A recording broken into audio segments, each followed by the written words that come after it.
all too often, not just men, ladies too, come into retirement or events, go against them, and they find that they're lost.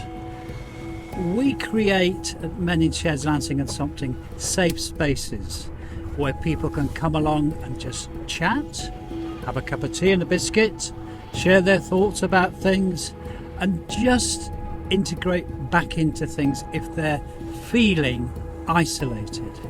It was back in 2015 when sort of a group or men were invited to get together with a view to sort of forming a sort of group, and I was one of the first ones there. I saw it as counsellor and thought, this sounds like a very good idea to deal with isolation of men, which is quite a major issue really.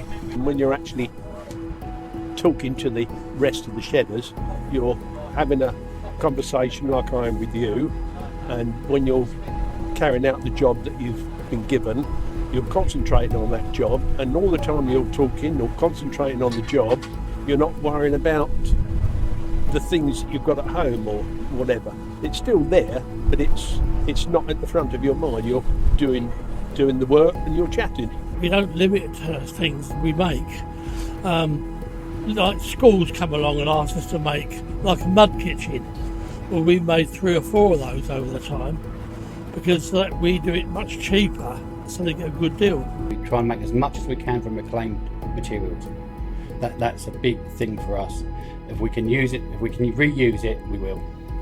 Since gaining the barn, we now have 21 full-time members, 17 waiting on our list to join that we have in for taster sessions down at our other shed. Lots of people just pop in for a cup of tea, a cup of coffee and a biscuit, have a chat with the boys and go again. They're just general public. Locals come in constantly. They'll come in and bring us little items to repair, chairs, tables. Some want to make things, do things with their hands, and some of us just want to come and chat. And of course it is a talking shop where we can actually talk about men's issues that we don't normally talk about with wives and girlfriends, partners, etc. And that is a part of the major issue of men. They don't talk about their own problems. Obviously the lockdown involved us closing, and I'm sure I speak for a lot of the members that it was sorely missed. I was shielding for 19 weeks in 2020, so I never really got out of the house at all. Really missed the shed because we did have some good times there. Because I've been through the mental health side, I've done a few courses as well. I'm very open with my mental health, and I think the guys realise that, because men don't talk. Men will have a pint together and a laugh and a joke, and then that man will go home with them same problems that he turned in the pub with. They're still there, still festering. It's different in here.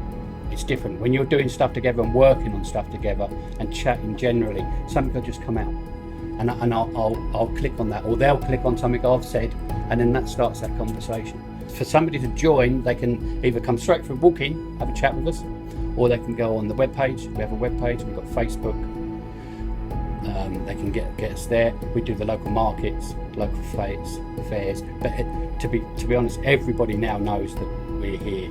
So lots of people. It's the Manor Park. Everybody uses the Manor Park locally, so they can come in and just chat to us.